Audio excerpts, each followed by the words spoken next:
संभल में जामा मस्जिद के सर्वे के दौरान भड़की हिंसा में 3 की मौत हुई। फायरिंग में सीओ के पैर में गोली लगी। 24 घंटे के लिए इंटरनेट सेवाएं बंद। उपद्रवियों ने पत्थरबाजी और आगजनी की थी। संभल हिंसा पर बोले मुरादाबाद के कमिश्नर। कुछ लोगों ने शहर को आग में झोंकने की कोशिश की।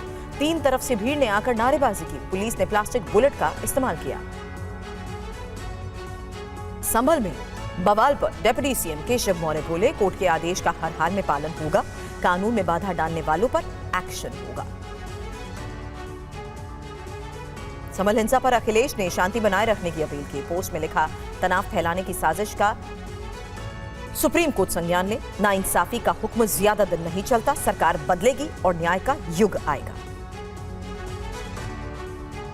संभल मस्जिद सर्वे टीम में शामिल वकील विष्णु शंकर जैन ने कहा, सुनियोजित षड्यंत्र के तहत हमें डराने और चोट पहुंचाने की कोशिश की गई। यूपी उपचुनाव में मिली हार के बाद अखिलेश यादव का बीजेपी पर हमला। कहा, यह चुनाव निष्पक्ष नहीं था, बेईमानी से और वोट को लूट कर जीता गया। ये नए जमाने की इलेक्ट्रॉनिक बूथ कैप्चरिंग। अखिलेश के हमले पर UP deputy CM Brajesh Pathak का पलटवार। कहा, हार स्वीकार नहीं कर पा रहे हैं। सपा के पैरों तले से जमीन खिसक चुकी है। यूपी उपचुनावों के नतीजों पर मायावती बोली। कहा, बसपा अब कभी नहीं लड़ेगी उपचुनाव। ईवीएम के जरिए हो रही है फर्जी वोटिंग, हमें कमजोर करने की साजिश।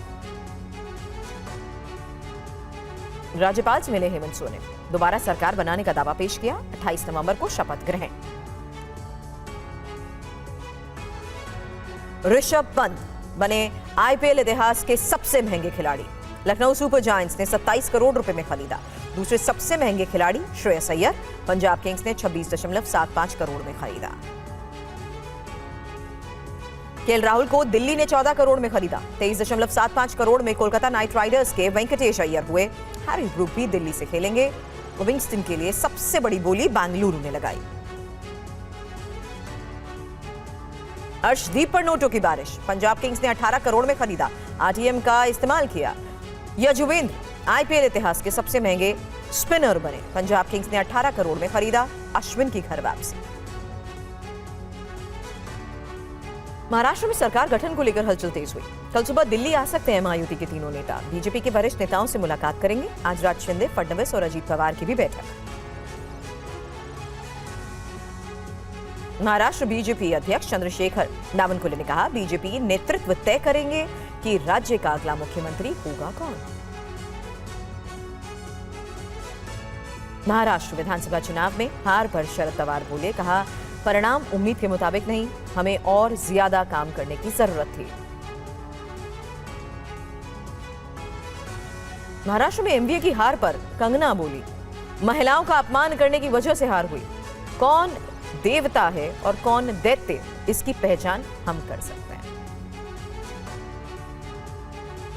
कल से संसद के शीतकालीन सत्र की शुरुआत। 5 नए कानून सहित 15 विधेयक पेश करने की तैयारी।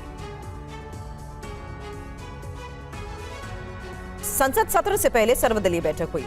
30 पार्टियों के 42 नेताओं ने हिस्सा लिया। सत्र को सुचारू रूप से चलाने पर सभी दलों में सहमति बनी। 26 नवंबर को पुराने संसद भवन के सेंट्रल हॉल में संविधान दिवस के अवसर कार्यक्रम। राष्ट्रपति, उपराष्ट्रपति और पीएम मोदी शामिल होंगे। स्मारक सिक्का और डाक टिकट भी करेंगे जारी।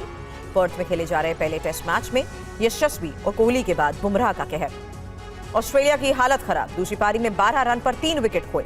भारत ने 534 रनों का टारगेट दिया है। यूपी के बरेली में दर्दनाक हादसा। जीपीएस के सहारे चल रही कार अधूरे पुल से नदी में गिरी। 3 लोगों की मौत हुई। यूपी के बहराइच में नेशनल हाईवे पर चलती कार में भीषण आग लगी। देखते ही देखते आग का गोला बन गई। कार में सवार लोगों ने कूदकर जान बचाई। दिल्ली में पीएम मोदी ने ओडिशा पर्व में हिस्सा लिया। प्रदर्शनी का निरीक्षण किया, चाय का आनंद लिया। बोले, आज ओडिशा के पास अपना विजन और रोड मैप। स्वास्थ्य, शिक्षा और कनेक्टिविटी में तेजी लाने के प्रयास। यमुना एक्सप्रेस पर भीषण हादसा। जगत गुरु कृपालु महाराज की बड़ी बेटी डॉक्टर विशाखा त्रिपाठी की मौत हुई। 2 और बेटियां अस्पताल में भर्ती।